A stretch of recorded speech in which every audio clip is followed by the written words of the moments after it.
ദൈവനാമത്തിൽ വന്ദനം. ഉൽപ്പത്തി പുസ്തകത്തിലുള്ള മറ്റു ചില സംശയങ്ങളിലേക്ക് നമുക്ക് തുടർന്ന് ശ്രദ്ധ തിരിക്കാം.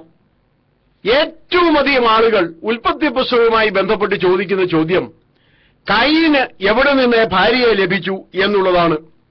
ഈ ചോദ്യം ഫേസ് ചെയ്യേണ്ടി വന്നിട്ടില്ലാത്ത ദൈവദാസന്മാർ വളരെ വിരളമായിരിക്കും.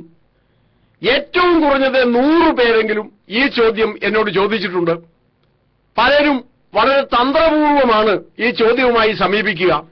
അവർ പറയും, സാറേ, എനിക്ക് ബൈബിളിൽ നിന്നൊരു സംശയമുണ്ട്, അതിന് മറുപടി തരണം. തരാമല്ലോ എന്ന് പറയുമ്പോൾ അവർ വളരെ കഷ്ടപ്പെട്ട് ഈ ഉൽപ്പത്തി പുസ്തകം 4-ാം അധ്യായത്തിൽ നിന്നും ഈ ഭാഗം കണ്ടെടുക്കും. അവർ പറയും, ആദം ഹവ്വമാർക്ക് 2 മക്കളുണ്ടായിരുന്നു. ഒന്ന് കയീൻ, മറ്റൊന്ന് ഹാബേൽ. കയീൻ ഹാബേലിനെ കൊന്നു. അപ്പോൾ ലോകത്തെ 3 പേർ മാത്രമേ അവശേഷിക്കുന്നുള്ളൂ, ആദവും ഹവ്വയും കയീനും. എന്നാൽ അവൻ നോദ് ദേശത്ത് ചെന്ന് പാർത്തു, തന്റെ ഭാര്യയെ പരിഗ്രഹിച്ചു എന്ന് എഴുതിയിരിക്കുന്നല്ലോ. അപ്പോൾ അവിടെ വേറെ ഏതാണ് സ്ത്രീ ഉണ്ടായിരുന്നത്? എവിടെ നിന്നാണ് അവന് ഭാര്യയെ ലഭിച്ചത്? ചിലർ പറയും, അവൻ ദൈവത്തോട് പറയുന്നു, ദൈവമേ, ആരെങ്കിലും എന്നെ കണ്ടാൽ കൊല്ലും. അപ്പോൾ ആദവും ഹവ്വയും കയീനും മാത്രമേ ഈ ലോകത്തുള്ളൂ. അങ്ങനെയെങ്കിൽ ആരെങ്കിലും എന്നെ കണ്ടാൽ കൊല്ലും എന്ന് പറയുന്നത് എന്തർത്ഥത്തിലാണ്? അന്ന് ലോകത്ത് വേറെ മനുഷ്യരുണ്ടായിരുന്നോ? ഇതാണ് അവരുടെ ചോദ്യം. 5-ാം അധ്യായത്തിൽ ആദത്തിന് പിൻതലമുറയുണ്ടാകുന്നതായ കാര്യങ്ങളൊക്കെ പറഞ്ഞു വരുന്നു. അങ്ങനെ 3-ാം അധ്യായം കഴിഞ്ഞ് 5-ാം അധ്യായത്തിലേക്ക് നേരിട്ട് പ്രവേശിച്ചിരുന്നു എങ്കിലും വിശേഷിച്ച് പ്രശ്നമൊന്നും ഉണ്ടാകുമായിരുന്നില്ല. എന്നാൽ ഇതിനിടയ്ക്ക് നടന്നതായ ഈ 4-ാം അധ്യായത്തിലെ സംഭവങ്ങൾ ദൈവാത്മാവ് ഇവിടെ എടുത്തു പറയുന്നു എന്ന് മാത്രം. അതെന്താണ്? ആദം തന്റെ ഭാര്യയെ പരിഗ്രഹിച്ചു, അവർക്കൊരു മകൻ ജനിച്ചു, അവന് കയീൻ എന്ന് പേർ. പിന്നീട് ഹവ്വ വീണ്ടും ഗർഭം ധരിക്കുകയും ഒരു മകനെ പ്രസവിക്കുകയും ചെയ്തു, അവന് ആബേൽ എന്ന് പേരിട്ടു. ഇവര് 2 പേരും വളർന്നു. പക്ഷേ നമ്മുടെ വിചാരം ഇവർ 2 പേരുമേ ഭൂമിയിലുള്ളൂ എന്നാണ്. എന്നാൽ അങ്ങനെയല്ല സത്യം. ആദ്യമുണ്ടായ മകൻ കയീൻ തന്നെയാണ്, രണ്ടാമതുണ്ടായത് ആബേലാണെന്നുള്ളതിന് സംശയമൊന്നുമില്ല. എന്നാൽ 3-ാമതുണ്ടായത് ശേത്താണ് എന്ന് ബൈബിൾ പറയുന്നില്ല. ആദത്തിന്റെ 1-ാമത്തെ മകൻ കായീനും 2-ാമത്തെ മകൻ ഹാബേലുമാണ്. 3-ാമത്തെ മകനോ മകളോ അത് ആരെന്ന് നമുക്ക് അറിഞ്ഞുകൂടാ. ഈ കാര്യം പറയുമ്പോൾ അല്പം കൂടെ ചില കാര്യങ്ങൾ വിശദീകരിക്കേണ്ടതായിട്ടുണ്ട്. നമ്മെപ്പോലുള്ളവർ ഈ ഭൂമിയിൽ ജനിച്ചാൽ ഒരു 20 വർഷത്തോളമെങ്കിലും ആകുമ്പോഴാണ് പൂർണ്ണ മനുഷ്യരായി നാം മാറുന്നത്. കാരണം നമ്മൾ ശിശുക്കളായാണ് ജനിക്കുന്നത്. എന്നാൽ ആദത്തെ സംബന്ധിച്ച് അങ്ങനെയല്ലായിരുന്നു. ആദവും ഹവ്വയും ഭൂമിയിൽ ഉണ്ടായപ്പോൾ തന്നെ പ്രായപൂർത്തിയായ മനുഷ്യരായിരുന്നു. അവർ ശിശുക്കളായി വളർന്നു വരികയല്ല ചെയ്തത്. കയീൻ ഹാബേലിനെ കൊന്നതിനു ശേഷം ആദാമിന് മകനുണ്ടായ കാര്യം ഉൽപ്പത്തി പുസ്തകത്തിൽ പറയുന്നു. ഉൽപ്പത്തി പുസ്തകം 5-ാം അധ്യായം 3-ാം വാക്യം, ആദാമിന് 130 വയസ്സായപ്പോൾ അവൻ തന്റെ സാദൃശ്യത്തിൽ തന്റെ സ്വരൂപപ്രകാരം ഒരു മകനെ ജനിപ്പിച്ചു, അവനെ ശേത്ത് എന്ന് പേരിട്ടു. അതായത് ശേത്ത് ജനിക്കുമ്പോൾ ആദത്തിന് 130 വയസ്സായിരുന്നു എന്നാണ് പറഞ്ഞിരിക്കുന്നത്. അപ്പോൾ ശേത്തിനെ ഹവ്വ ഗർഭം ധരിക്കുമ്പോൾ ആദത്തിന് ഹവ്വായിക്കും 129 വയസ്സായിരുന്നു എന്ന് ഊഹിക്കാവുന്നതാണ്. പൂർണ്ണ മനുഷ്യരായി ആദവും ഹവ്വായും കഴിഞ്ഞുകൂടുകയാണ്. ആ 129 വയസ്സിനിടയ്ക്ക് ഇവർക്ക് എത്ര കുട്ടികൾ ഉണ്ടായിരിക്കാം? അത് കൃത്യമായി നമുക്ക് പറയുവാൻ കഴിയുന്നതല്ല. എങ്കിലും ആദം ഹവ്വമാർ ഏദൻ തോട്ടത്തിൽ എത്ര കാലം ജീവിച്ചിരുന്നു നമുക്കറിഞ്ഞുകൂടാ. എങ്കിലും ആ കഥ വായിച്ചാൽ ഏറെക്കാലമൊന്നും കഴിഞ്ഞിട്ടില്ല എന്ന് മനസ്സിലാകുന്നതാണ്. സംശയമുള്ളവർ ഉൽപ്പത്തി പുസ്തകം 3-ാം അധ്യായം ശ്രദ്ധിച്ചൊന്ന് പഠിച്ചു നോക്കിക്കേ. ഏറെക്കാലമൊന്നും അവർ ഏദൻ തോട്ടത്തിൽ കഴിഞ്ഞിരുന്നില്ല. ചിലർ പറയുന്നു ആകെക്കൂടെ 1 ദിവസമേ കഴിഞ്ഞുള്ളൂ എന്ന്. അത് ശരിയാണോ എന്ന് എനിക്ക് അറിഞ്ഞുകൂടാ. ചില മാസങ്ങളോ ഏതാനും വർഷങ്ങളോ കഴിഞ്ഞിരിക്കാം. 1 ദിവസമായാലും പ്രശ്നമൊന്നുമില്ല, ഏതാനും വർഷങ്ങളായാലും പ്രശ്നമൊന്നുമില്ല. അവർ ചില വർഷങ്ങൾ കഴിഞ്ഞു എന്ന് തന്നെ ഇരിക്കട്ടെ. എളുപ്പത്തിനു വേണ്ടി നമുക്ക് 5 വർഷം എന്നൊരു കണക്കങ്ങ് എടുക്കാമെന്നിരിക്കട്ടെ. ആദഹവ്വമാർ ഏദൻ തോട്ടത്തിൽ 5 വർഷം കഴിഞ്ഞു എങ്കിൽ 6-ാമത്തെ വർഷത്തിൽ അവർക്ക് കയീൻ ജനിച്ചിരിക്കാം. അതല്ല, ഏദൻ തോട്ടത്തിൽ അവർ 1 വർഷമേ കഴിഞ്ഞുള്ളൂ എങ്കിൽ പിറ്റേ വർഷം കയീൻ ജനിച്ചു. കാരണം ഏദൻ തോട്ടത്തിൽ നിന്ന് പുറത്തായി പിറ്റേ വർഷമാണ് കയീൻ ജനിക്കുന്നത്. അപ്പോൾ ആദത്തിന് 2 വയസ്സുള്ളപ്പോൾ കയീൻ ജനിച്ചു എന്ന് പറയേണ്ടി വരും. അതല്ല, ഏദൻ തോട്ടത്തിൽ അവർ 1 ദിവസമേ താമസിച്ചുള്ളൂ എന്നതാണ് ശരിയെങ്കിൽ ആദാമിന് ഹവ്വായിക്കും 1 വയസ്സുള്ളപ്പോൾ കയീൻ ജനിച്ചു എന്ന് പറയേണ്ടതായിട്ട് വരുന്നു.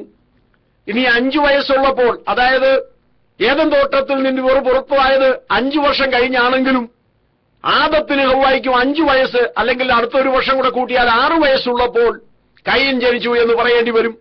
ശേത്ത് ജനിക്കുമ്പോൾ 130 വയസ്സാണ് പ്രായം. അങ്ങനെയാണെങ്കിൽ ഇടയ്ക്ക് 125 124 എങ്കിലും വർഷത്തെ വ്യത്യാസമുണ്ട്. കയീൻ ജനിച്ചതിന് ശേഷം ഹാബേൽ ജനിക്കുന്നു. അത് 1 വർഷത്തിന്റെ ഗ്യാപ്പിൽ ഉണ്ടായി എന്ന് ഊഹിക്കാം. അങ്ങനെയാണെങ്കിൽ തുടർന്നു വരുന്ന 120-ലധികം വർഷങ്ങൾ, അത്രയും കാലം കൊണ്ട് എത്ര കുട്ടികൾ ഇവർക്കുണ്ടായി കാണും? അന്നേ നല്ല ആരോഗ്യമുള്ള കാലമാണ്, പ്രശ്നങ്ങളൊന്നുമില്ല. ആണ്ടിൽ ഒരു കുട്ടി എന്നങ്ങോട്ട് കണക്കാക്കിയാലും ആ കാലത്തിനിടയ്ക്ക് ഒരു 120 കുട്ടികളെങ്കിലും ഇവർക്കുണ്ടായി കാണും എന്ന് നമുക്ക് മനസ്സിലാക്കാം.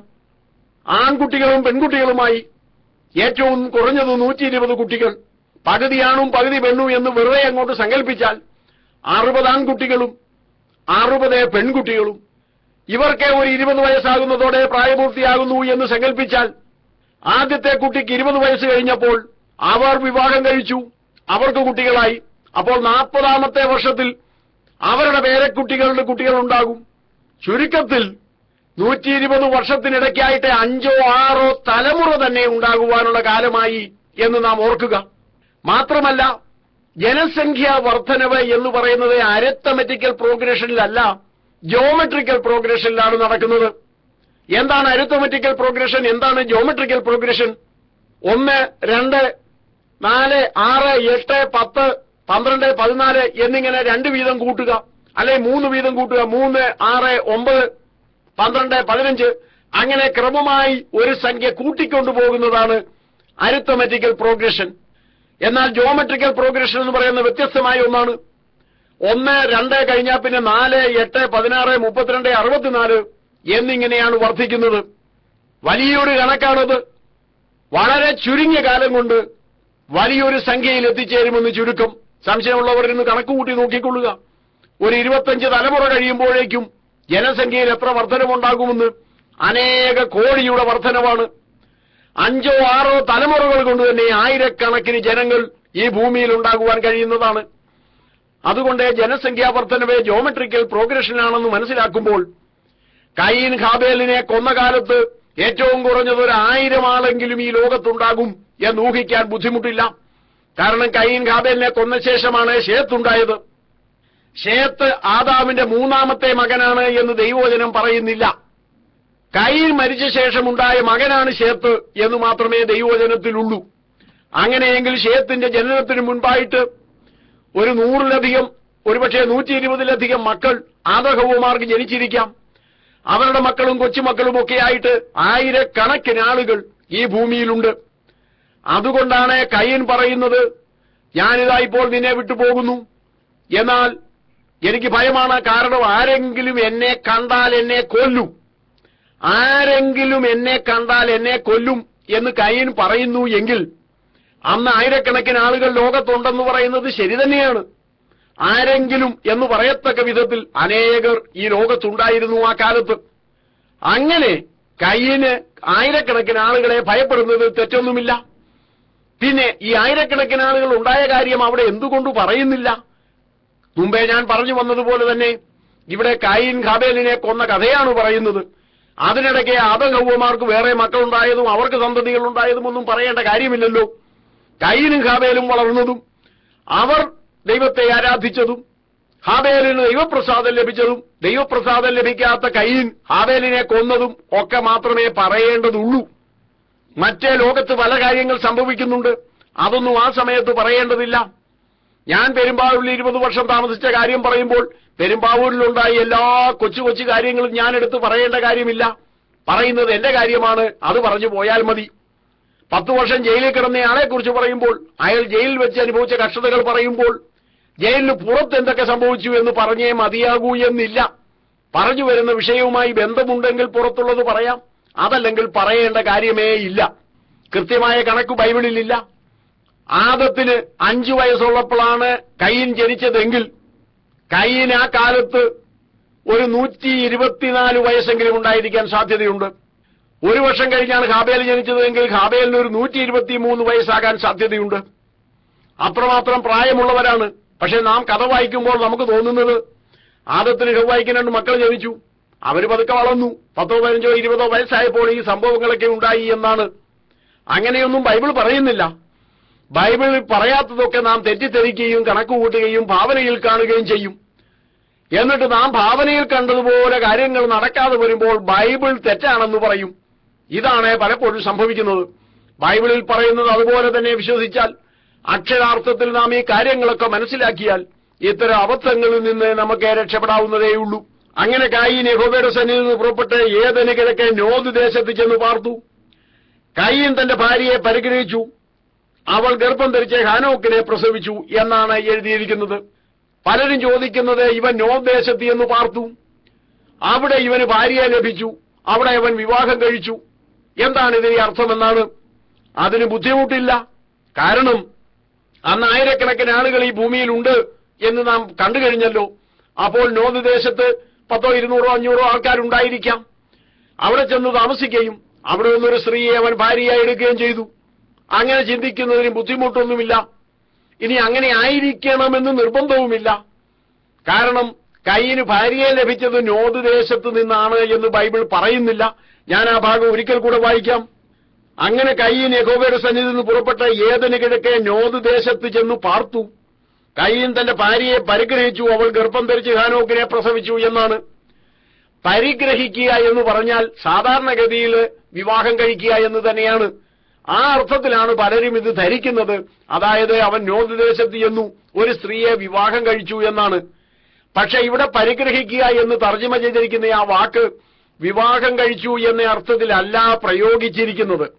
കുറച്ച് മാന്യമായ ഒരു വാക്ക് ഉപയോഗിക്കുകയാണ്. അതായത് കായീൻ തന്റെ ഭാര്യയുമായി ലൈംഗിക ബന്ധത്തിൽ ഏർപ്പെട്ടു എന്നാണ് എഴുതേണ്ടത്. അങ്ങനെ എഴുതാതെ അല്പം മാന്യമായ ഒരു വാക്ക് ഉപയോഗിക്കുകയാണ് ചെയ്തത്. സംശയമുള്ളവർ അതേ അധ്യായത്തിന്റെ 1-ാം വാക്യം നോക്കുക. അതായത് ഉൽപ്പത്തി പുസ്തകം 4-ാം അധ്യായത്തിന്റെ 1-ാം വാക്യം നോക്കുക. അനന്തരം മനുഷ്യൻ തന്റെ ഭാര്യയായ ഹവ്വയെ പരിഗ്രഹിച്ചു, അവൾ ഗർഭം ധരിച്ച് കയീനെ പ്രസവിച്ചു. അതാണ് പറഞ്ഞിരിക്കുന്നത്. അപ്പോൾ ആദം അവിടെ വെച്ചാണോ വിവാഹം കഴിച്ചത്? അങ്ങനെയല്ല. ഏദൻ തോട്ടത്തിൽ വെച്ച് തന്നെ അവർ വിവാഹിതർ. നമ്മൾ ഉദ്ദേശിക്കുന്ന അർത്ഥത്തിലുള്ള വിവാഹമല്ല. അവർ ഭാര്യാഭർത്തക്കന്മാരായി കഴിഞ്ഞിരുന്നു. മനുഷ്യനെ മൃഗങ്ങളിൽ നിന്ന് തക്ക തുണയെ കിട്ടിയില്ല. അതുകൊണ്ട് ദൈവം അവന്റെ വാരിയെല്ലുകളിൽ ഒന്നെടുത്ത് ഒരു സ്ത്രീയെ സൃഷ്ടിച്ച് അവന്റെ മുമ്പിൽ കൊടുത്തു. ആദവും ഹവ്വായും കയീനും മാത്രമല്ലേ അന്ന് ലോകത്തുള്ളൂ. അപ്പോൾ ആരെങ്കിലും എന്നെ കണ്ടാൽ എന്നെ കൊല്ലുമെന്ന് പറയുന്നത് എങ്ങനെ? അതിന്റെ ഉത്തരം നാം കണ്ടു കഴിഞ്ഞു. കയീൻ ഹാബേലിനെ കൊല്ലുന്ന കാലത്തെ ആയിരക്കണക്കിന് ആളുകൾ ഈ ലോകത്തുണ്ട്. അതുപോലെ നോദ് ദേശത്ത് എന്ന് അവൻ തന്റെ ഭാര്യയെ പരിഗ്രഹിച്ചു എന്ന് പറയുമ്പോൾ ആ കാലത്തെ ആദവും ഹവ്വയും കയീനും മാത്രമല്ലേ ഉള്ളൂ. ആ കാലത്ത് അവൻ പരിഗ്രഹിക്കണമെങ്കിൽ സ്വന്തം അമ്മയല്ലേ ഉള്ളൂ എന്ന് വരെ ചിലർ പറയാറുണ്ട്. അതൊന്നുമല്ല സത്യമെന്ന് നാം കണ്ടു കഴിഞ്ഞു. അന്ന് ലോകത്ത് ആയിരക്കണക്കിന് ആൾക്കാരുണ്ട്. ഒരുപക്ഷെ നോദ് ദേശത്ത് തന്നെ ആൾക്കാർ ഉണ്ടായിരുന്നിരിക്കാം. അവരിൽ നിന്നൊരു ഭാര്യയെ എടുക്കാൻ ബുദ്ധിമുട്ടില്ല. അല്ലെങ്കിൽ അവന് പണ്ടുണ്ടായിരുന്ന ഭാര്യയെയും കൂട്ടിക്കൊണ്ടവൻ നോദ് ദേശത്ത് എന്ന് പാർത്തു. അവൻ തന്റെ ഭാര്യയെ പരിഗ്രഹിച്ചു, അവളുമായി ബന്ധപ്പെട്ടു. അങ്ങനെ ഹാനോക്ക് എന്ന മകൻ ജനിച്ചു. ഇതാണ് സത്യം. അങ്ങനെ വരുമ്പോൾ ഇവിടെ സംശയിക്കേണ്ടതായ കാരണങ്ങളൊന്നും തന്നെയില്ല. ബൈബിൾ പരസ്പര വിരുദ്ധമല്ല, വിട്ടിപ്പുസ്തകമല്ല. കയീന്റെ ഹാബേലിനെ കഥ വായിച്ചിട്ട് ഇത് ബൈബിൾ തെറ്റാണെന്നൊരു തെളിവാണ് എന്ന് പറഞ്ഞിട്ട് കാര്യമില്ല. നാം തെറ്റിദ്ധരിച്ചതാണ് പ്രശ്നമായത്. ബൈബിളിന് തെറ്റിയതല്ല. ബൈബിളിനെ തെറ്റുപറ്റുകയില്ല. കാരണം ഇത് ജീവനുള്ള ദൈവത്തിന്റെ വചനമാണ്. ഇത്രയുമൊക്കെ പറഞ്ഞപ്പോൾ ചിലർക്കൊരു സംശയമുണ്ടാകാം. ആദത്തിന്റെയും ഹവ്വയുടെയും മക്കൾ മാത്രമല്ലേ അന്ന് ലോകത്തുള്ളൂ? അവർ തമ്മിൽ വിവാഹം കഴിച്ചാൽ അത് പാപമല്ലേ? സ്വന്തം പെങ്ങളെ വിവാഹം കഴിക്കാമോ? ദൈവമക്കളെ, എന്താണ് പാപം? യോഹന്നാൻ അതിന് കൊടുക്കുന്ന വ്യാഖ്യാനം പാപം അധർമ്മം തന്നെ എന്നാണ്. അതിന്റെ അർത്ഥം അധർമ്മമെന്ന് മലയാളത്തിൽ തർജ്ജമ ചെയ്തിരിക്കുന്നത് പാപം നിയമലംഘനം തന്നെ എന്നും നാം മുൻപൊരു ക്ലാസ്സിൽ പഠിച്ചു കഴിഞ്ഞതാണ്. പാപമെന്ന് പറയുന്നത് കൽപ്പനാലംഘനമാണ്, നിയമലംഘനമാണ്. നിയമമില്ലാത്തയിടത്ത് ലംഘനവുമില്ല. നിയമമുണ്ടെങ്കിൽ മാത്രമേ ലംഘനമുണ്ടാകൂ. ആദം ഹവ്വമാർക്ക് ദൈവം കൊടുത്തിരുന്നതായ പ്രമാണം ഏദൻ തോട്ടത്തിന്റെ നടുവിൽ നിൽക്കുന്ന നന്മതിന്മകളെക്കുറിച്ചുള്ള അറിവിന്റെ വൃക്ഷഫലം തിന്നരുത് എന്ന് മാത്രമായിരുന്നു. അത് അവർ ലംഘിച്ചപ്പോഴാണ് അവർ പാപികളായത്. കയീന്റെ ഹാബേലിന്റെയൊക്കെ കാലത്ത് എഴുതപ്പെട്ട ഒരു നിയമമില്ല. ദൈവം അവരുടെ മനസ്സാക്ഷിയോട് വാദിച്ചുകൊണ്ടിരുന്നു. അതുകൊണ്ടാണ് നോഹയുടെ കാലത്ത് പറയുന്നത്